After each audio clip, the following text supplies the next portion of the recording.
I do want to mention that we did see more than just a raccoon. We see raccoons here too. So it's different. Sorry. But we saw, yeah. This is Worldschooling Q&A. I'm Astrid, creator of The Wandering Daughter. As a traveling family, we've spent 4 years traveling full-time to over 18 countries and 6 continents. Wherever we go, we try to learn as much as we can about the countries and cultures we visit. While we didn't coin the term, we like to call this world schooling, using the world as our classroom. Each week, my husband Clint and I will answer one question about world schooling and share our experiences of traveling the world with our kids. Ready to get started? Great! Let's dive in.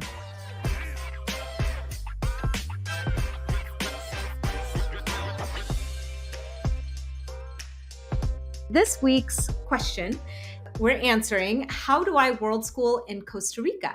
So just like we did with Mexico in the last episode, kind of give you just an overview of Costa Rica and logistics and stuff. Costa Rica is a really small country compared to Mexico. It's tiny, tiny, tiny. But it has something, I don't remember exactly what the number is, but it's like 20% of like the biodiversity of the world. Of the world, yeah. Right? Yeah. It's incredible.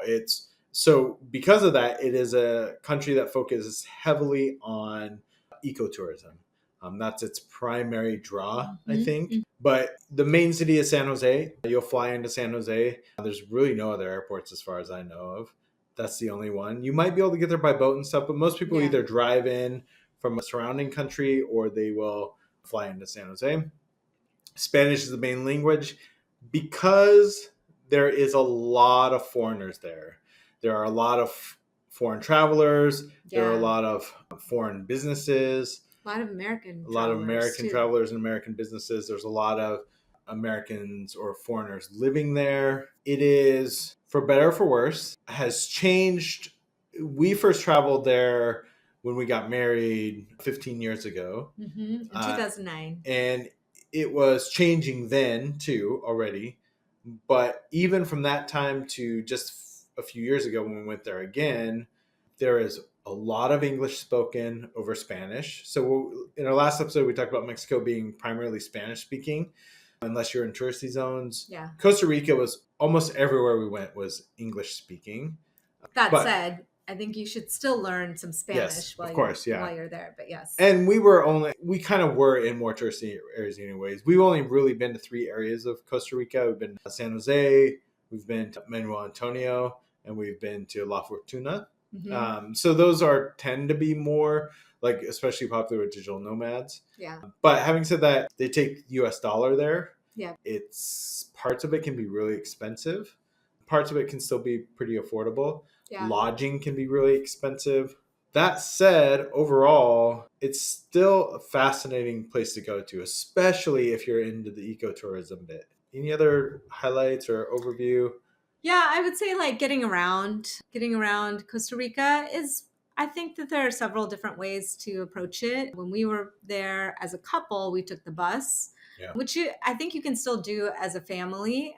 There's buses that go from like one city to another, and it's relatively simple to figure out like the routes and stuff and buy the tickets. But another option is to rent a car. Yep, and we rented a car. And then we also you can also hire a driver or a shuttle. Like if you want to go from like San Jose directly to Manuel Antonio, for instance, if you didn't want to drive yourself, you could hire like a shuttle to drive you down there. And there, along with cars, I think you can rent scooters. There's a lot of people rent scooters and motorcycles.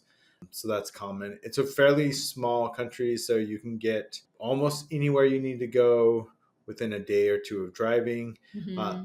Even at that, like that's for as small as a country, it shouldn't take that long, but some of the roads are very windy, especially along the coast. So that's why it can take a little bit of extra time to get around. It's a huge surfing destination. Costa Rica is a very popular surfing destination. So there's several surfing towns that can also end up being like party towns. Yeah, they take, what was the currency there? Is colones? Colones, yeah. Colones. I think it's mostly cash-based still, even though they take the US dollar, it's US dollar cash. So it's like, It's mostly cash-based system, so just be aware of that. There are 2 logistics that I think a little bit challenging. Getting cash was a little bit more challenging than it was getting cash in Mexico. That was surprising to us. I think maybe it's just the regions we were in, just not as many access to ATMs. Yeah. And then self-service or like cell or internet access was a lot spottier for us than we had thought. And Costa Rica is a digital nomad hub. Like that's where a lot of digital nomads go. Yeah. And I think digital nomads tend to go there because of like, you know, the lower cost of living, at least compared to the countries where they're coming from. And also just like the nature and sort of like the amenities that are available for travelers in Costa Rica. Yeah, and there'll be a lot of similarities between. In fact, I feel like Costa Rica is like the Latin American version of, say, Bali, the island of Bali. Yeah. And when we talk about Bali in a future episode, there'll be similarities there. But I think that's a good overview of logistics. Yeah. So just going back to the internet connectivity, like, you know, just be aware this was a few years ago, so maybe like the infrastructure has improved. But I know that when we were trying to do like video calls, sometimes they would like drop or it would get like cut in and out. So just make sure. And then sometimes the internet speed just wasn't fast enough for what we needed. So just keep that in mind if you're planning on working in Costa Rica. Now, having said that, transitioning to the highlights, we've actually adored our time in Costa Rica. Yeah. I think it's not necessarily in our top lists of places we'd want to go back to. But having said that, we also had a great time, a wonderful time in Costa Rica. So I think even though we have some of these negative things about it, overall, we still had a great time. Yeah. So I think the thing that we loved about it, as we've already mentioned, is just the nature. There's so many, like, they do a really good job of just like making sure the government, I think the tourism industry in Costa Rica does a really good job of like highlighting like the ecotourism that they have available for people. What was one place that you liked for nature? So it is a little bit limited, the places we've gone. And I have heard that some of the other national parks and things are very nice. We have only technically gone to one national park, and that was Manuel Antonio. It is really busy with tourism. Having said that, it's still so charming. We really enjoy it. There's some beautiful restaurants, some beautiful beaches, really nice hiking. The hiking is really, I can equate it to like Yellowstone hiking a little bit, where there's a lot of kind of paved or boardwalk paths to kind of guide you, and that's to protect the environment. Yeah.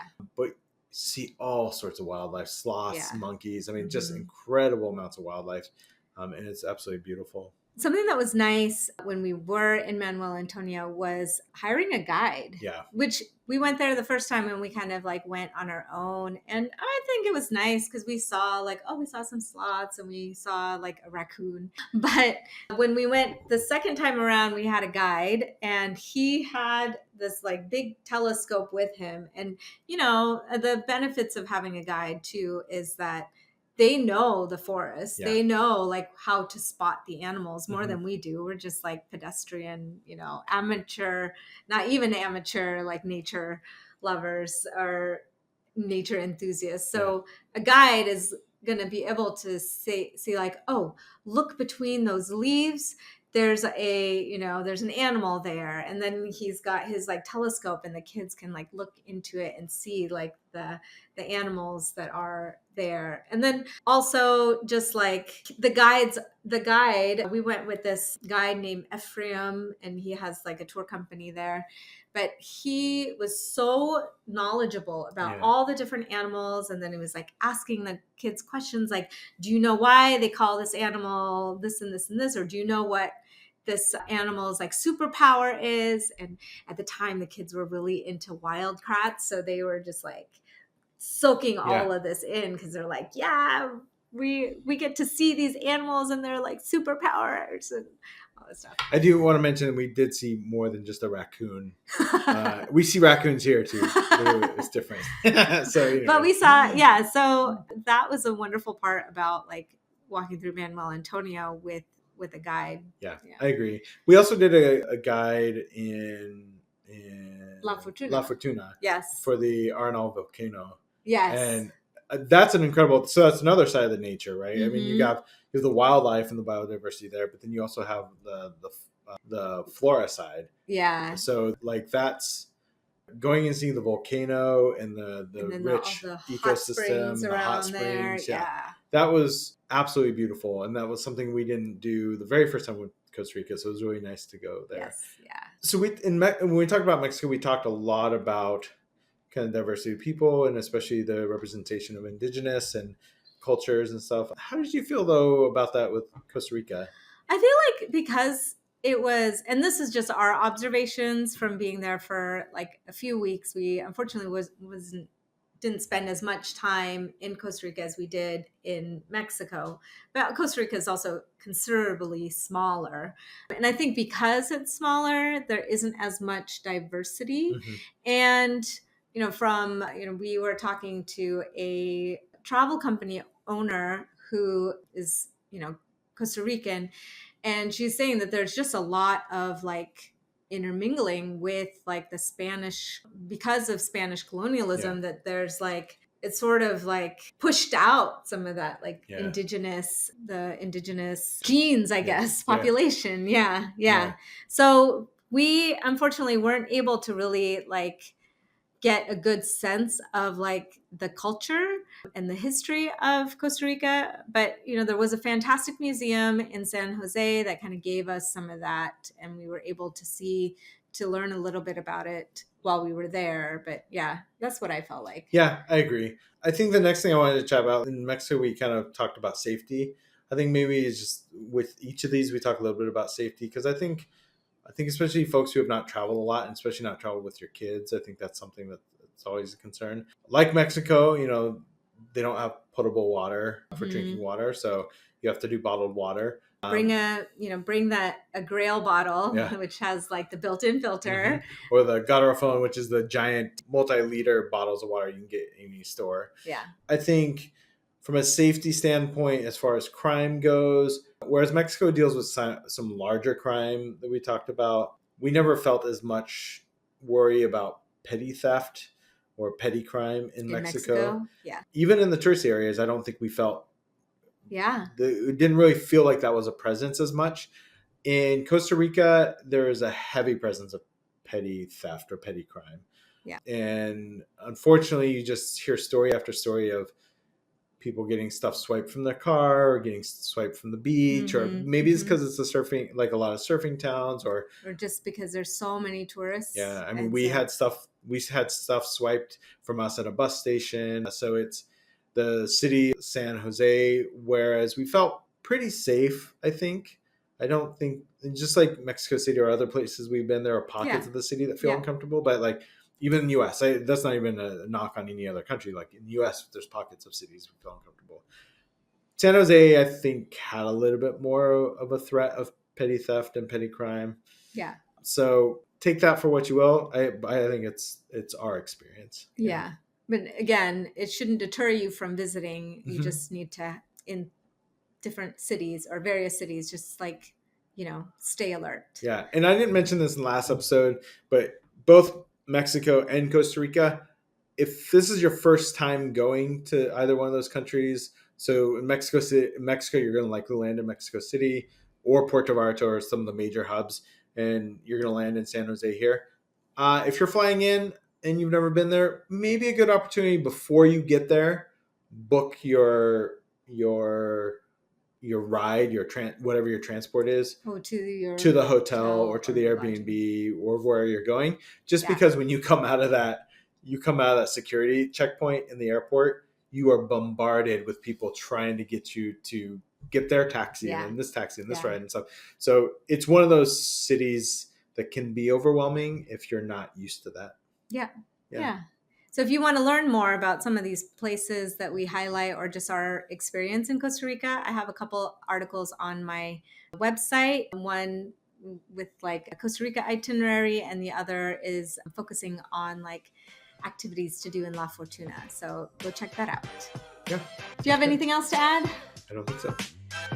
Well, that's all for today.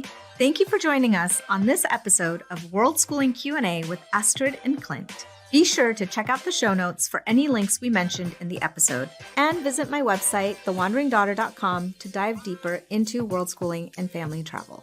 If you like what you hear, please consider supporting The Wandering Daughter on Patreon. It really helps us out and keeps the show going. You'll also get exclusive perks like episode transcripts, additional resources, access to office hours with us, and more.